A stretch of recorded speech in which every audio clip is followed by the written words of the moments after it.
आहे होळी. मी आज पुरणपोळ्या करणार आहे. त्यासाठी मी बघा हरभऱ्याची डाळ शिजवून घेतलेली आहे. आता त्यातलं मी पाणी काढून घेणार आहे.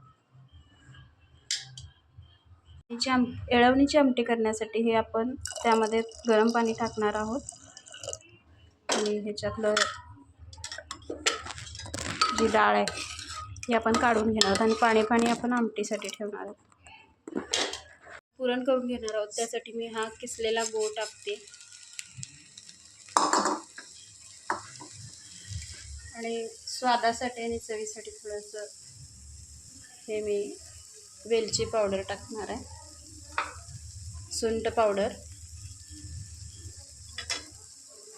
बडीशेप पावडर. हे चांगलं हलवायचं आहे, मिक्स करायचं आहे.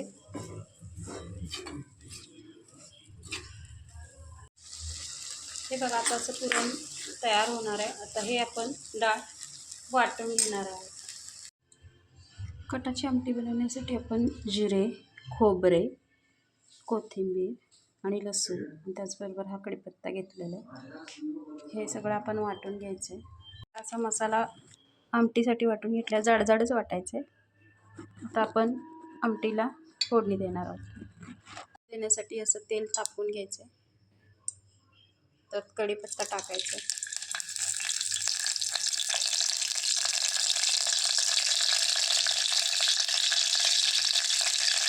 कढीपत्ता तडतडला की हा जो आपण वाटून घेतलेला मसाला होता तो टाकायचा.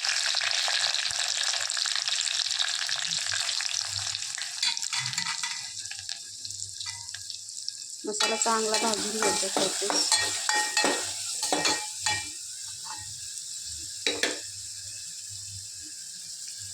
चांगला मसाला खरपूस भाजायचा आहे. आपण येळवणीची आमटी करतो त्यासाठी आपण हा मसाला चांगला भाजणार आहोत. त्याच्यामध्ये चवीनुसार मीठ, तिखट घालायचं. मसाला भाजत आला त्याच्यात आता आपण मीठ घालायचं,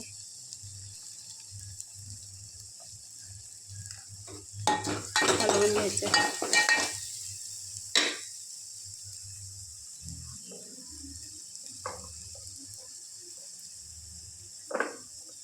चवीनुसार तिखट घालायचे. आमचा घाटी मसाला आहे.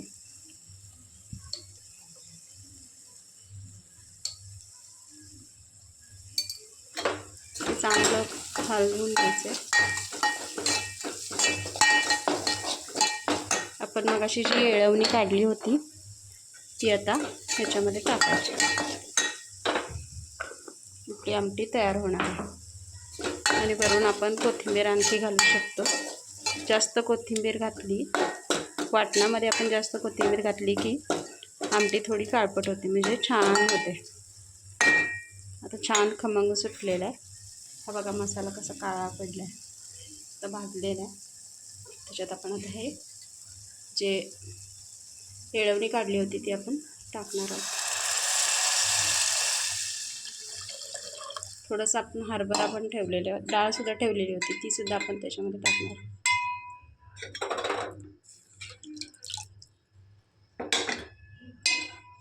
आमटीला कट आले आहे बघा कसा, छानपैकी अशी झालेली.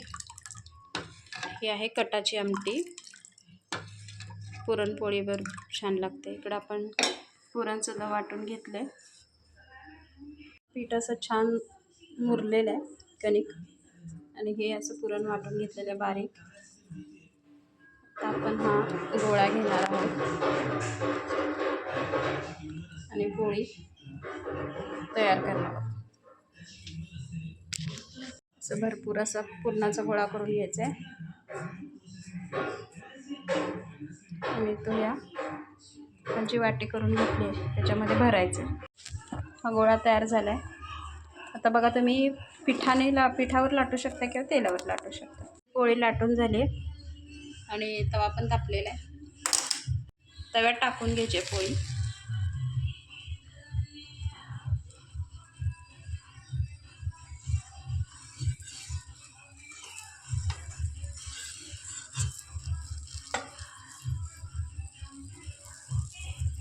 भाजलेली आहे बघा एका साईडने. तेल लावून घ्यायचे. तेल किंवा तूप तुम्ही तुमच्या आवडीनुसार लावू शकता. बघा कशी फुगली.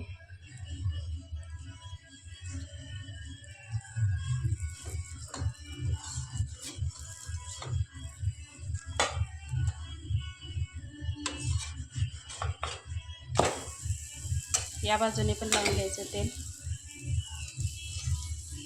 अशी छानपैकी पोळी तयार होणार आहे तुमची.